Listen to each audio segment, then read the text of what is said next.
നമസ്കാരം, സമയം മലയാളത്തിലേക്ക് സ്വാഗതം. പാകിസ്ഥാൻ T20 ലോകകപ്പ് കളിക്കുമോ? ഇങ്ങനെ ഒരു ചോദ്യം ക്രിക്കറ്റ് ലോകത്ത് ഉയർന്നു വരാൻ കാരണം PCB ചെയർമാൻ മൊഹ്സിൻ നഖ്വിയുടെ ചില പ്രസ്താവനകളാണ്. എന്നാൽ ബഹിഷ്കരണ നാടകം പാകിസ്ഥാൻ അവസാനിപ്പിച്ചിരിക്കുകയാണ്. ICCയുടെ മുന്നിൽ തോൽവി സമ്മതിച്ച പാകിസ്ഥാൻ ടീം കൊളംബോയിലേക്ക് ടിക്കറ്റ് എടുത്തതായാണ് പുറത്തുവരുന്ന വിവരം. വരാനിരിക്കുന്ന T20 ലോകകപ്പ് ബഹിഷ്കരിക്കുമെന്ന ഭീഷണിയിൽ നിന്ന് പാകിസ്ഥാൻ ക്രിക്കറ്റ് ബോർഡ് പിൻവാങ്ങുന്നു എന്ന നിർണായകമായ റിപ്പോർട്ടുകളാണ് ഇപ്പോൾ പുറത്തുവരുന്നത്. ബംഗ്ലാദേശിനെ ICC ടൂർണമെന്റിൽ നിന്ന് നീക്കിയതിനെ തുടർന്നായിരുന്നു പാകിസ്ഥാൻ ഈ നിലപാട് സ്വീകരിച്ചിരുന്നത്. ഔദ്യോഗികമായി ഇക്കാര്യം ഫെബ്രുവരി 2-ന് പ്രഖ്യാപിക്കുമെന്നായിരുന്നു പാകിസ്ഥാൻ ക്രിക്കറ്റ് ബോർഡ് പറഞ്ഞിരുന്നത്. എന്നാൽ പ്രഖ്യാപനം വരുന്നതിന് മുമ്പ് തന്നെ കൊളംബോയിലേക്ക് ടിക്കറ്റ് എടുത്തതായുള്ള റിപ്പോർട്ടുകൾ പുറത്തു വന്നിരിക്കുകയാണ്. എന്താണ് യഥാർത്ഥത്തിൽ സംഭവിച്ചതെന്ന് നോക്കാം. സുരക്ഷാ കാരണങ്ങളാൽ ഇന്ത്യയിൽ കളിക്കില്ലെന്ന് ബംഗ്ലാദേശ് അറിയിച്ചതോടെയാണ് ICC അവരെ ടൂർണമെന്റിൽ നിന്ന് ഒഴിവാക്കിയത്. ഇതിൽ പ്രതിഷേധിച്ചും ബംഗ്ലാദേശിനോട് ഐക്യദാർഢ്യം പ്രഖ്യാപിച്ചുമാണ് പാകിസ്ഥാൻ ബഹിഷ്കരണ ഭീഷണി മുഴക്കിയത്. ഇന്ത്യയുമായുള്ള മത്സരം ബഹിഷ്കരിക്കുമെന്നും ഇന്ത്യക്കെതിരെ കളിക്കാനിറങ്ങിയാൽ തന്നെ കറുത്ത ആംബാൻഡ് ധരിക്കുമെന്നുമെല്ലാം പാകിസ്ഥാൻ മുന്നറിയിപ്പ് നൽകിയിരുന്നു. എന്നാൽ ഇപ്പോൾ കാര്യങ്ങൾ മാറി മറിഞ്ഞിരിക്കുകയാണ്. അടുത്ത മാസം 7-ന് ആരംഭിക്കുന്ന ലോകകപ്പിൽ പങ്കെടുക്കാനായി പാകിസ്ഥാൻ ക്രിക്കറ്റ് ടീം കൊളംബോയിലേക്ക് വിമാന ടിക്കറ്റുകൾ ബുക്ക് ചെയ്തിട്ടുണ്ട്.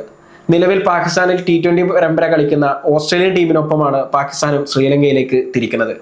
ഈ തീരുമാനത്തിന് പിന്നിൽ പാകിസ്ഥാൻ പ്രധാനമന്ത്രി ഷഹബാസ് ഷെരീഫിന്റെ നേരിട്ടുള്ള ഇടപെടലുണ്ട്. PCB ചെയർമാൻ മൊഹ്സിൻ നഖ്വി പ്രധാനമന്ത്രിയുമായി നടത്തിയ കൂടിക്കാഴ്ചയിലാണ് ബഹിഷ്കരണ നീക്കം ഉപേക്ഷിക്കാൻ തീരുമാനമായത്. ടൂർണമെന്റ് ബഹിഷ്കരിച്ചാൽ ICCയിൽ നിന്ന് ലഭിക്കേണ്ട കോടികളുടെ ഫണ്ടും പാക് ടീമിന്റെ അന്താരാഷ്ട്ര പദവിയും നഷ്ടമാകുമെന്ന് പ്രധാനമന്ത്രി PCBക്ക് മുന്നറിയിപ്പ് നൽകി. സാമ്പത്തിക പ്രത്യാഘാതങ്ങൾ ഭയന്നാണ് പാകിസ്ഥാൻ പ്രധാനമായും ഈ തീരുമാനത്തിൽ എത്തിയത്.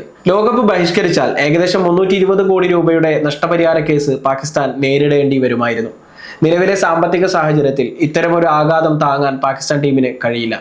കൂടാതെ പാകിസ്ഥാൻ പ്രസിഡന്റ് ആസിഫ് സർദാരി, സൈനിക നേതൃത്വം, മുൻ PCB ചെയർമാൻമാരായ നജാം സേത്തി, റമീസ് രാജ എന്നിവരും ടീമിനെ ലോകകപ്പിന് അയക്കണമെന്ന നിലപാടുള്ളവരായിരുന്നു. സൽമാൻ അലി ആകെ നയിക്കുന്ന പാകിസ്ഥാൻ ടീം ഗ്രൂപ്പ് ഘട്ടത്തിൽ ഇന്ത്യക്കെതിരെയുള്ള നിർണായക മത്സരത്തിലും പങ്കെടുക്കുമെന്നാണ് സൂചന. ലോകകപ്പിൽ കളിക്കുന്ന കാര്യത്തിലെ ഔദ്യോഗിക പ്രഖ്യാപനം ഉടനുണ്ടാകും. സൽമാൻ അലി ആകെ നയിക്കുന്ന ടീമിൽ ബാബർ അസം, ഷഹീൻ അഫ്രീദി, ഫക്കർ സമാൻ തുടങ്ങിയ പ്രമുഖ താരങ്ങളെല്ലാം ഉൾപ്പെട്ടിട്ടുണ്ട്. നിലവിലെ സാഹചര്യത്തിൽ പാകിസ്ഥാൻ ലോകകപ്പ് ബഹിഷ്കരിച്ചാൽ സാമ്പത്തിക നഷ്ടം മാത്രമല്ല, അത് വലിയൊരു നാണക്കേടിലേക്ക് അവരെ നയിക്കുമായിരുന്നു. പാകിസ്ഥാൻ പോയാൽ ബംഗ്ലാദേശിനെ തിരിച്ചു വിളിക്കാനായിരുന്നു ICCയുടെ തന്ത്രം. പാകിസ്ഥാന്റെ മത്സരങ്ങളെല്ലാം ശ്രീലങ്കയിലായതിനാൽ ബംഗ്ലാദേശിനെ അനുനയിപ്പിച്ച് കൊണ്ടുവരാൻ ICCക്ക് കഴിയുമായിരുന്നു. ഇത്തരം വാർത്തകൾ പുറത്തു വന്നതോടെ PCB സമ്മർദ്ദത്തിലായി.